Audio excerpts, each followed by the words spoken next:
എല്ലാവർക്കും നമസ്കാരം. നമ്മൾ ഇന്ന് നോക്കുന്നത് എന്ത് മികച്ച അവസരമാണ് നിങ്ങൾക്ക് മുന്നിൽ ഉള്ളത് എന്നാണ്. നമുക്ക് ആദ്യത്തെ കാർഡ് പരിശോധിക്കാം. 7 ഓഫ് സോർഡ്സ് കിട്ടിയിട്ടുണ്ട്. ഇവിടെ 3 കാർഡ്സ് എടുക്കാം. അതിൽ രണ്ടാമത്തെ കാർഡ് വന്നിരിക്കുന്നത് ടെമ്പറൻസ് കാർഡാണ്.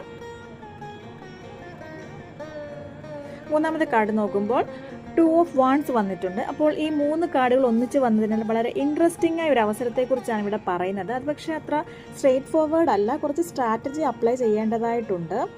കുറച്ച് ഹിഡൻ പ്ലാൻസ്, ചില ക്ലവർ ഡിസിഷൻസ് ഒക്കെ ഇവിടെ എടുക്കേണ്ടതായിട്ട് വരും. ഇത് ഓപ്പണായി തുറന്നു വരില്ല, നിങ്ങൾ തന്നെ അതിനെ റെക്കഗ്നൈസ് ചെയ്യണം. അതുപോലെ തന്നെ ആരെയും ബ്ലൈൻഡായി ട്രസ്റ്റ് ചെയ്ത് നിങ്ങളുടെ ഉള്ളിലുള്ള കാര്യങ്ങൾ റിവീൽ ചെയ്യരുത്.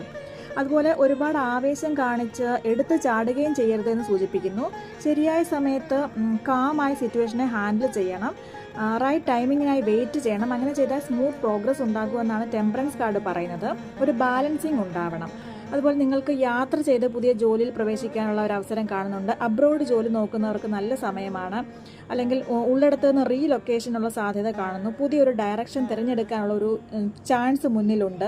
ഒരു ചേഞ്ച് ലൈഫിൽ വരാൻ പോകുന്നു. ഫ്യൂച്ചറിനെ പോസിറ്റീവായി മാറ്റാൻ സഹായിക്കുന്ന ഒരു പുതിയ വഴി നിങ്ങൾക്ക് മുന്നിൽ തുറന്നു വരാൻ പോകുന്നു. ധൈര്യമായിരിക്കുക, മുന്നോട്ട് പോവുക. Thank you so much.